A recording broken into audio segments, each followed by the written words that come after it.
Halo, assalamualaikum warahmatullahi wabarakatuh. Perkenalkan, nama saya Eva Nugraha dari Prodi Pendidikan Sejarah kelas A 2020 dari Universitas Negeri Jakarta. Pada video ini saya akan mencoba menjelaskan subbab dari buku Teori Sosiologi Modern karya George Richard dan juga Douglas Goodman. Untuk mempersingkat durasi, langsung saja kita ke materi yang pertama, yaitu beberapa contoh awal. Nah, kita mulai dari beberapa riset etnometodologi awal yang terkenal karena keburukannya, meski ada pula beberapa metode awal yang kini jarang digunakan. Namun, banyak menjelaskan kepada kita tentang riset etnometodologi itu sendiri. Yang pertama ada eksperimen pelanggaran. Dalam eksperimen ini, si penguji sengaja membuat pelanggaran untuk mengetahui metode yang digunakan orang dalam membangun realitas sosial. Tujuan eksperimen pelanggaran ini adalah untuk mengacaukan prosedur biasa sedemikian rupa sehingga proses pembangunan atau pembangunan ulang kehidupan sosial dapat diamati dan dipelajari. Contoh ini adalah permainan tic-tac-toe.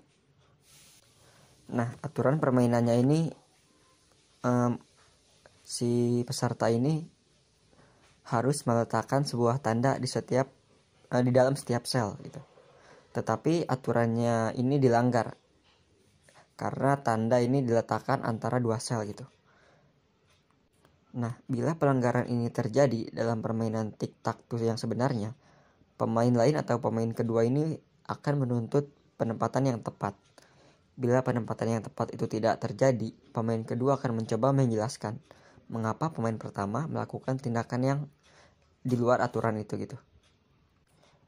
Nah, tindakan dari pemain kedua ini dipelajari oleh pakar etnometodologi untuk melihat bagaimana cara kehidupan sehari-hari dalam permainan tic-tac-toe dibangun ulang.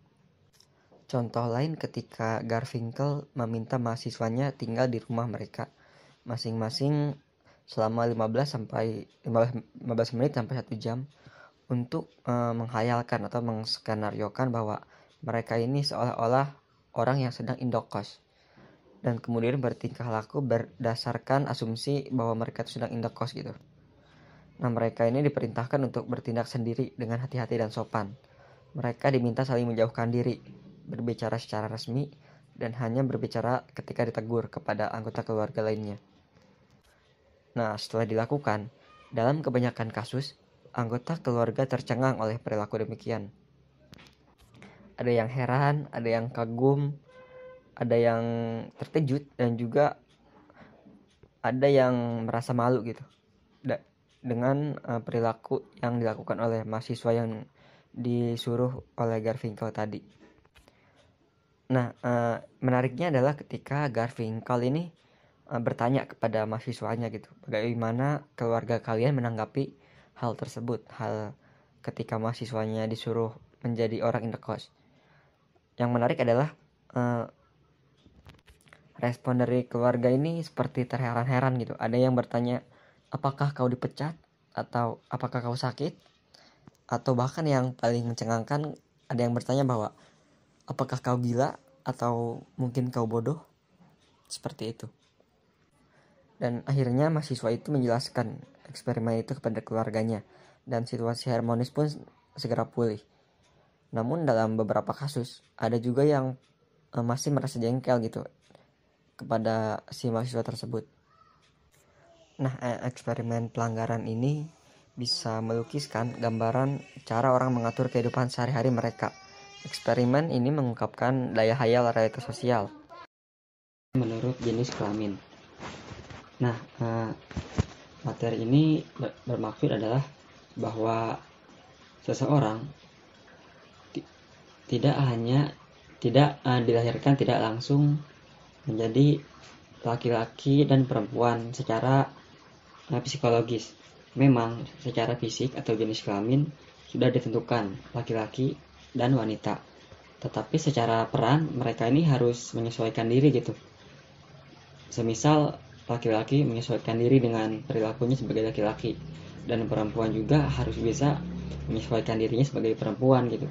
Jadi seseorang bisa dibilang sebagai laki-laki dan perempuan juga bukan hanya melalui fisik, tetapi harus bisa menyesuaikan perilaku dan juga psikologi mereka. Yang selanjutnya bagian B, yaitu analisis percakapan.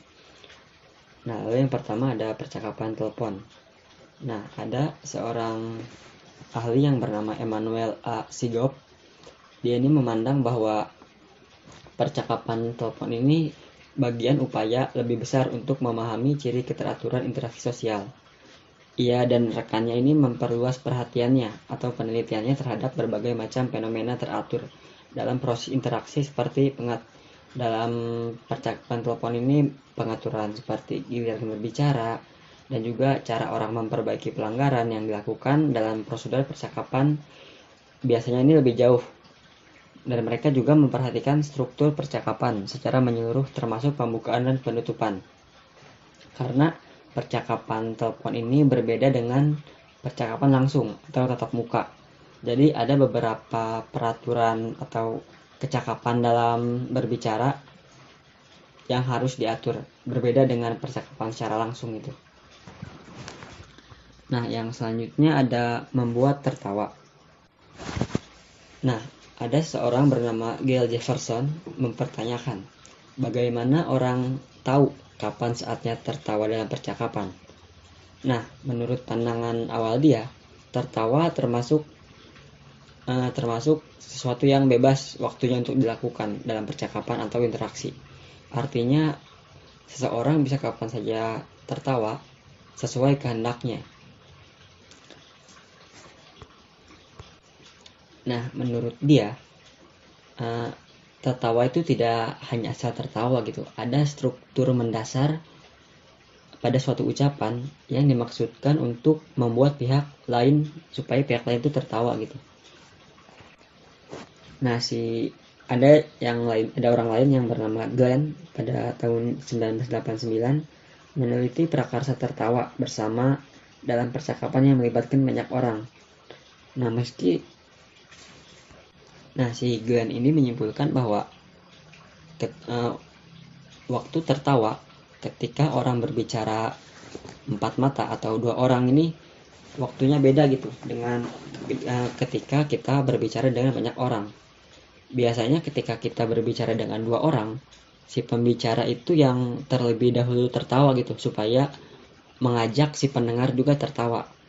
Lain hal ketika kita berbicara dengan banyak orang. Biasanya si pendengar itu atau orang lain itu yang akan tertawa terlebih dahulu dibandingkan kita, si pembicara. Nah, yang selanjutnya ada merangsang tepuk tangan. Ada 2 orang bernama Heritage dan David Gertbach pada tahun 1986 mempelajari kepandaian berpidato politisi asal Inggris.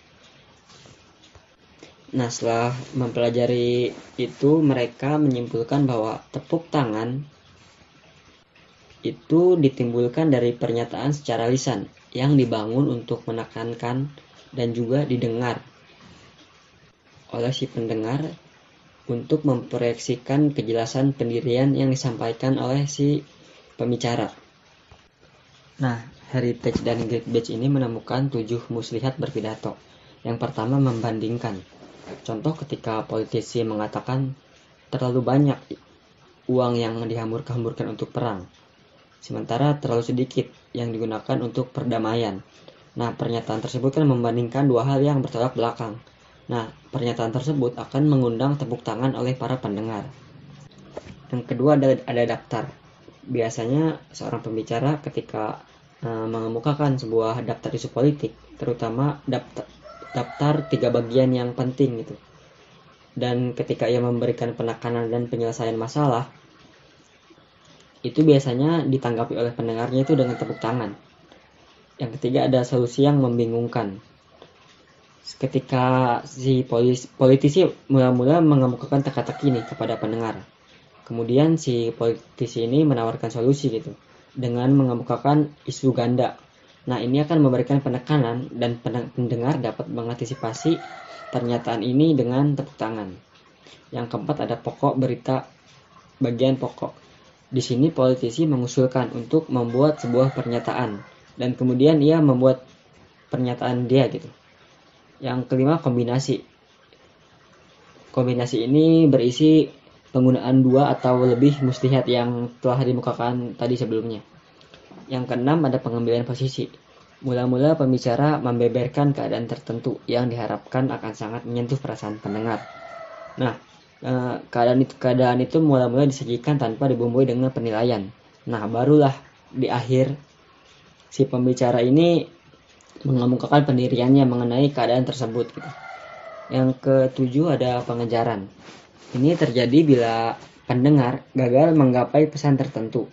Pembicara akan secara aktif mengejar tepuk tangan. Misalnya ketika ia mengulang pernyataan tentang masalah pokoknya. Yang selanjutnya ada ejekan. Nah, ejekan ini berbanding terbalik dengan tepuk tangan tadi. Biasanya ejekan ini timbul karena terjadi karena ketika si pendengar ini menunjukkan ketidaksetujuan mereka terhadap pernyataan pembicara. Biasanya ejekan ini berbentuk seperti bisik-bisik antara si pendengar atau teriakan-teriakan yang mengganggu si pembicara gitu. Nah, ejekan ini timbul sebenarnya melalui kehidupan kolektif gitu. Jadi si pendengar ini menilai suatu pernyataan benar atau salahnya itu berdasarkan kehidupan sehari-hari mereka gitu. Yang kelima, ada munculnya interaksi dan kalimat kisah.